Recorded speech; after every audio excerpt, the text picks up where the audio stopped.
Hello everyone. Let's go back and see what we had talked about in the previous class. So in the previous class we talked about visual acuity.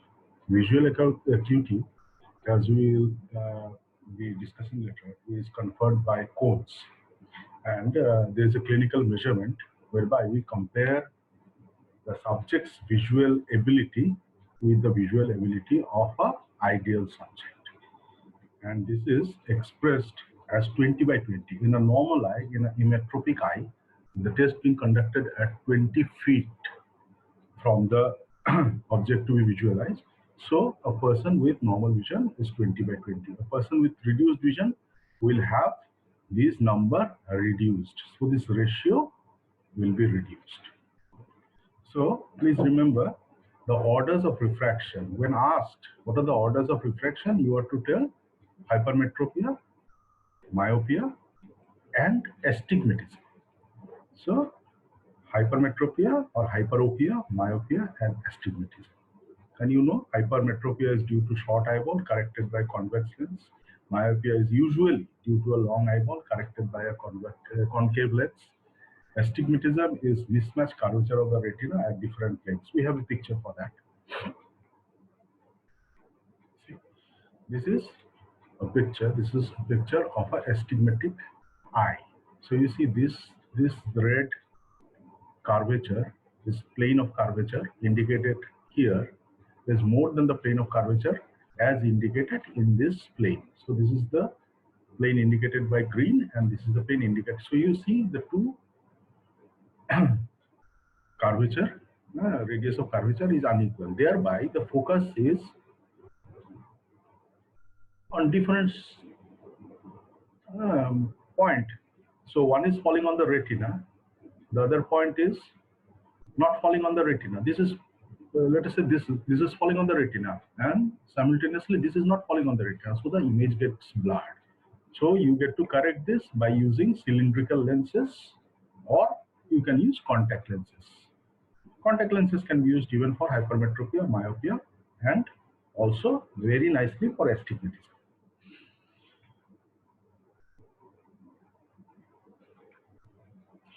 What is the disorder for accommodation? The disorder for accommodation being presbyopia. As we indicated in the previous class, presbyopia is due to the lens becoming less elastic.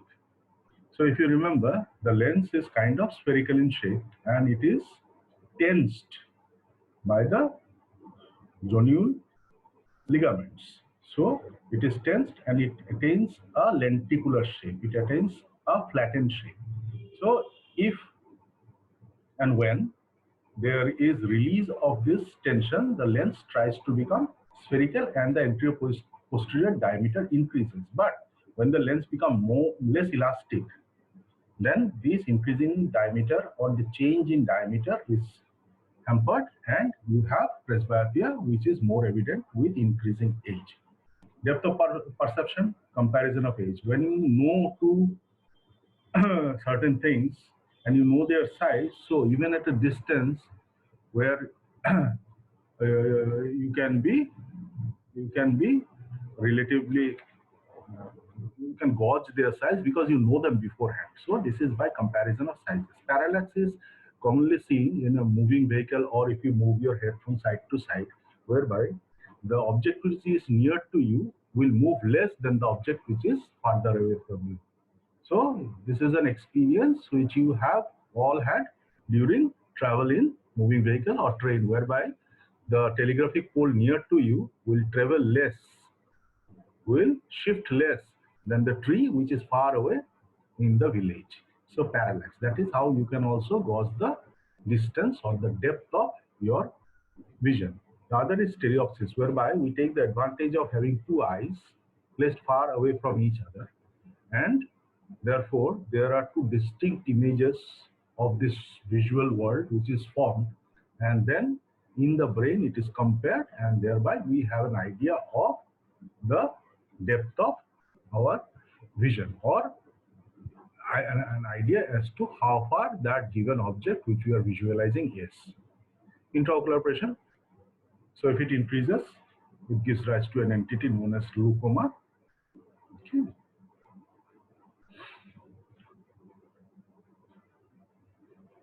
So in glaucoma, where the optic nerve exits, this is a weak point. Hereby, the pressure will be hampering the neurons, and thereby the neuronal deficiency will happen, and there will be loss of vision.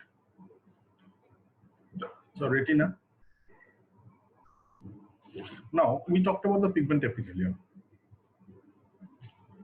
Now we have a good picture of the pigment epithelium, what it does. So this is a picture of the pigment epithelium. See, the pigment epithelium, it contains pigment, black melanin pigment, and it has other organelles. This pigment is investing or it is clothing, it is covering the receptor cells, the rods, the cones, which goes partially inside it because it provides nutrition, it takes away the expanded cells and the photopigments which has been used up. You can see here the discs and the photopigments inside are being taken up and they are being assimilated inside the pigment epithelium so as to renew the photopigments. So in 1 hour, 3 to 4 discs are phagocytosed. So this is one of the function of pigment epithelium. The other function of pigment epithelium being is whenever light falls on a photoreceptor, we'll talk about this in details. Whenever light falls on a photoreceptor, the photopigment, the retinal part, the photopigment has two parts, the retinal part and the opsin part. The opsin part being the protein. The retinal part is the same in all the 4 kind of photoreceptors, 1 in rods and 3 in cones. So they are all the same, but the opsin part is what is different, what makes them different. So the retinal part, when light falls on it, immediately it changes configuration into from 11 cis retinal to all trans retinal, and then it is taken up by the pigment epithelial cells, whereby they are gradually transformed back into 11 cis retinal, which is again incorporated back into photoreceptors as useful photopigments, which will again be transduced or changed by light back into 11 transretinal. So you see the conversion of the photoactivated photopigment, the retinal part is done inside the pigment epithelium. Here you need the presence of vitamin A. Now we'll talk about something which is very new. We'll talk about something which is very important for the light reception of the photoreceptor. So in the dark, let us first consider what happens in the dark. This is what is happening in the dark. In the dark, this is the outer segment of a photoreceptor, this is the inner segment of the photoreceptor, and this is the axon, and this is where neurotransmitters are being gradually released at a graded rate. So it depends on how much the darkness is, and neurotransmitters are being released. What happens is in the dark, these channels are known as cyclic GMP gated. These are ligand gated channel. Cyclic GMP from the interior of the cell will attach to this and they will be open, and sodium can enter freely. Not only sodium, calcium also enters through this channel. This is a cyclic GMP gated non-selective cationic channel. So calcium will also enter. Now sodium enters. Let us take sodium. Sodium enters, and sodium is also pumped out through the sodium potassium ATPase here in the inner segment of the photoreceptor. So sodium enters, sodium is pumped out, sodium enters again, and sodium is pumped out, sodium enters. Also, you can see potassium exits Potassium exits through leaky potassium channel. So you see, positive charges enter, positive charges leave. Positive charges enter, positive charges leave. This is pumped and this is by leakage. So you see positive charges are flowing like this. They will enter, they will exit, they will enter, they will exit, thereby keeping the inside of the cell relatively positive. Sorry, relatively positive. So you see, the inside of the cell in the dark state is relatively in a depolarized state, always in a depolarized state, even in the dark. Now this is unusual because almost every other sensory receptor is only depolarized when the stimulus falls on them. What is the stimulus for photoreceptor? The normal stimulus for photoreceptor is light. So you see, even in the absence of light, the photoreceptors are relatively depolarized. So they are giving out neurotransmitters. So even when not being stimulated by its preferential stimulus, it is giving out neurotransmitters. So even in the dark, some amount of neurotransmitter is being given out, and depending on the type of receptor in the downstream neuron, it will either be stimulated or inhibited. We will come to that later. Now, what happens when light falls on it? Light, as you can see, will come from this side. This is the exterior, and this is the interior of the, this direction is the interior. So light will come through the cornea, through the aqueous humor, through the lens, through the vitreous humor, through the other substances of the retina, as we talked about in the, and then impinge or fall on the photoreceptor, whereby the photoreceptors will respond. Sorry, the photoreceptors will respond by closing these gates. The closure of these gates will prevent sodium and calcium from entering. So positive charges will stop entering, but positive charges will keep on exiting. The potassium channel is still leaking. So what happens is that the inside of the cells becomes more negative. See, when light enters, the inside of the cells becomes more negative, or it becomes hyperpolarized. Sorry, hyperpolarized. So you see, the absence of light releases graded or a steady stream of neurotransmitters. The presence of light hampers the release of neurotransmitters.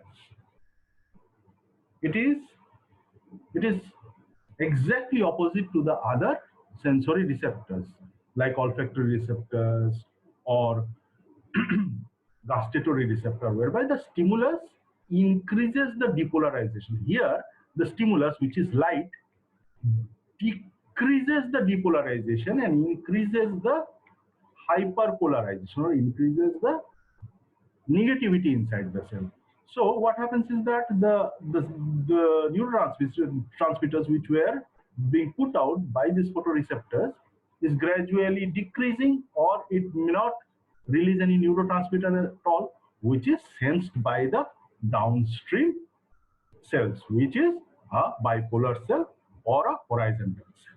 We'll talk about that later on. Now about the specifics of phototransduction. Phototransduction refers to the system whereby the light, the photostimulus, will bring about a change in the polarity of the cell and thereby the release of the neurotransmitter, signaling the absence or presence of light to the downstream bipolar and ganglion cells, and also the intervening horizontal cells and the amacrine cells. So what happens? This is in the dark. See, this is happening in the dark. What happens in the dark? So we have the discs and in the photoreceptor. On the membrane of the disc, we have serpentine receptor. See, 1, 2, 3, 4, 5, 6, 7. So 7 long protein strand, and 7 times it will go back and forth across this membrane. And also note, very interestingly, this is a ligand-gated receptor. These serpentine receptors are ligand-gated receptors. Sorry. So, most unusually, the ligand is already attached here. You see, this white bit is the ligand. It is already attached here. So, see, first and foremost, unusual thing is that when stimulated, these cells become hyperpolarized. Second unusual thing is that this receptor has already a ligand attached to it. Usually in other receptors, the ligand has to come and be attached to it. This is inside the cell. This is inside the cell. Ligand cannot come from outside the cell, penetrate through several membrane and be attached. So it is already attached inside, one. And then on that membrane, we have a G protein, GTPase binding protein, GTP binding protein. So G protein. Here, because we are talking of phototransduction, this is also known as transducing, just a name. Then on that membrane, we have phosphodiesterase. What does phosphodiesterase do? It breaks down cyclic GMP into GMP. Okay, and also on that membrane, we have guanylyl cyclase. What does guanylyl cyclase do? It constantly breaks down GTP into cyclic GMP. Now, what is the use of cyclic GMP? What is the use of GTP being broken down into cyclic GMP? This is happening in the dark again. This is happening in the dark. So in the dark, GTP is constantly being broken down to cyclic GMP. This cyclic GMP will help to keep this gate open. See, you see this gate. What is this gate? This is the cyclic GMP gated non-specific cationic channel. So you see non-specific, both sodium, a positive ion, and calcium, another positive ion will be entering, because both of them are in large amount, large concentration outside the cell. So they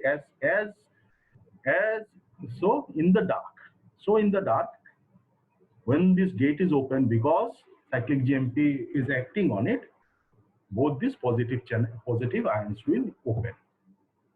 How do these positive ions leave? These positive ions leave via this cotransporter, which is powered by the excess of sodium. Now, sodium is entering here and sodium is also entering here. Now, how is sodium pumped away? As you will notice, sodium can be pumped away by sodium potassium ATPase in the inner segment. Here we are seeing only the outer segment. So this is what is happening in the dark, and the cell is being depolarized all the time. In the dark, the cell is being depolarized because there is entry of cations. What happens in light? In light, as you can see, this is in the dark. What happens in light? The moment light strikes the photopigment, there is a change. What change? The 11-cis retinal becomes all trans-retinal. There is a change. You can see even the shape changes, and this change in shape will bring about a activation of this transducing. This transducing will activate phosphodiesterase. Phosphodiesterase will start breaking down cyclic GMP into GMP. Now, this breaking down of cyclic GMP will lower the amount of cyclic GMP floating around in the cytoplasm and thereby closing the gate. Light falls.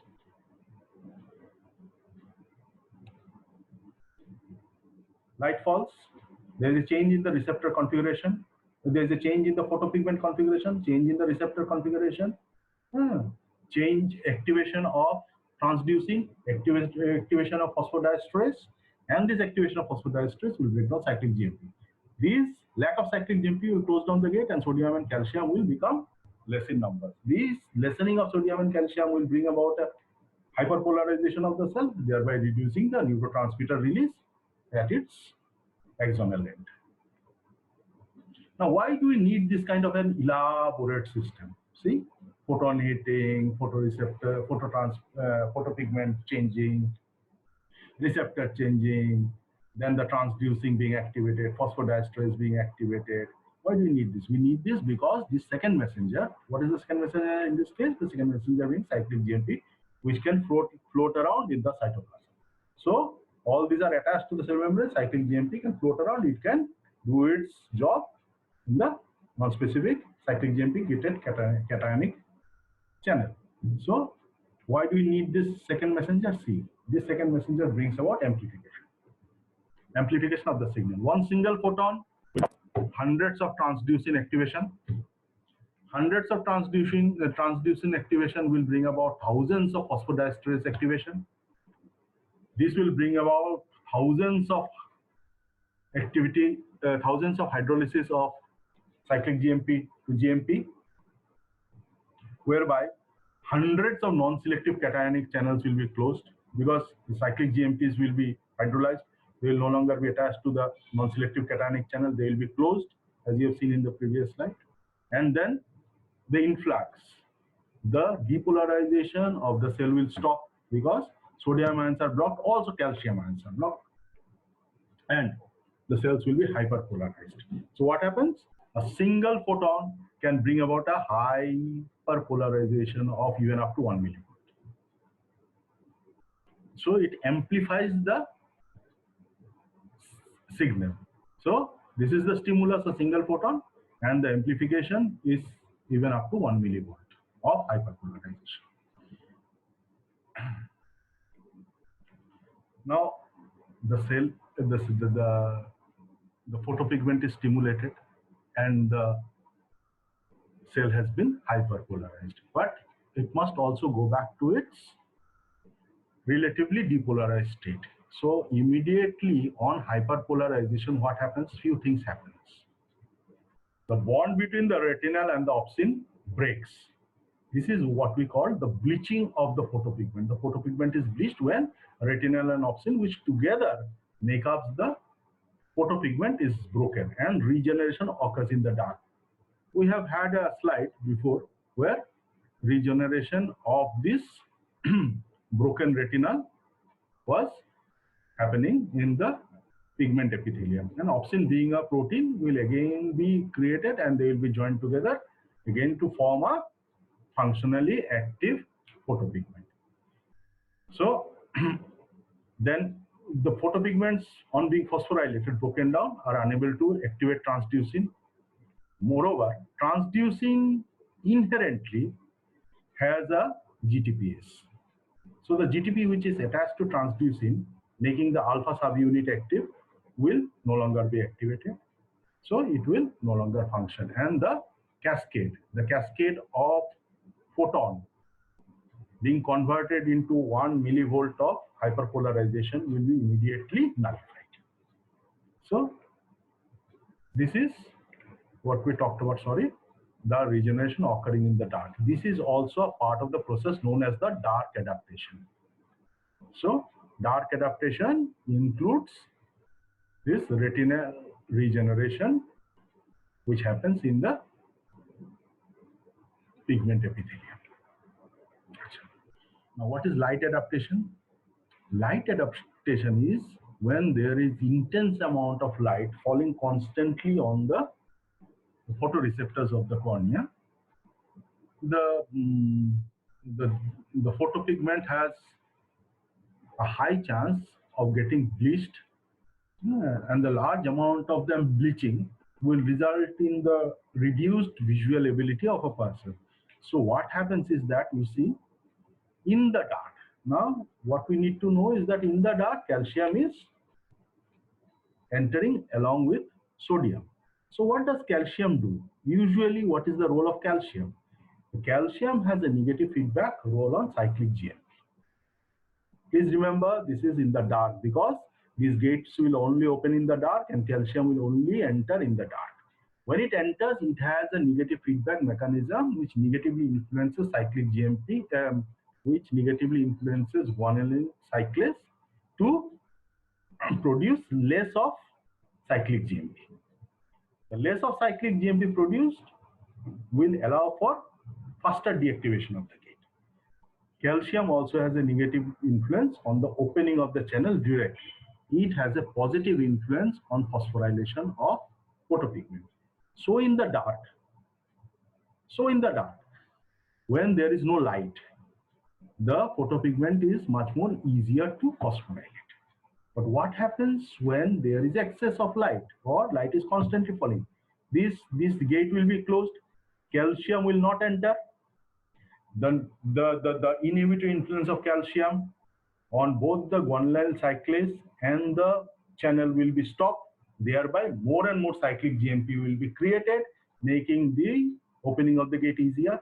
And the retardation and the retarding effect of the calcium on the gate will also be reduced, and thereby making the opening of the gate more easier. Also, the phosphorylation activity of calcium will also be reduced, thereby making phosphorylation of photopigments much easier, making the opening of the gate much easier because the gates will be easily held open, and also inherently the ability of the gate opens. So the presence of calcium will retard, sorry, the absence of calcium in light will retard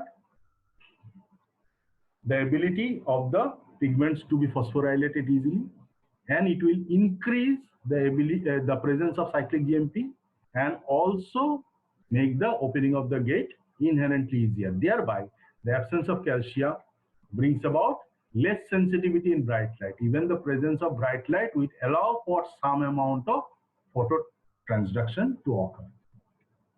Okay. So this is written down what we talked about. Activity of guanylyl cyclase is accelerated. This is in the dark. Okay. Now, sorry, this is in the light because this is light adaptation. And cyclic GMP gated are opening easily, and accelerated photopigment phosphorylation through the action of the calcium binding protein recovering is hampered.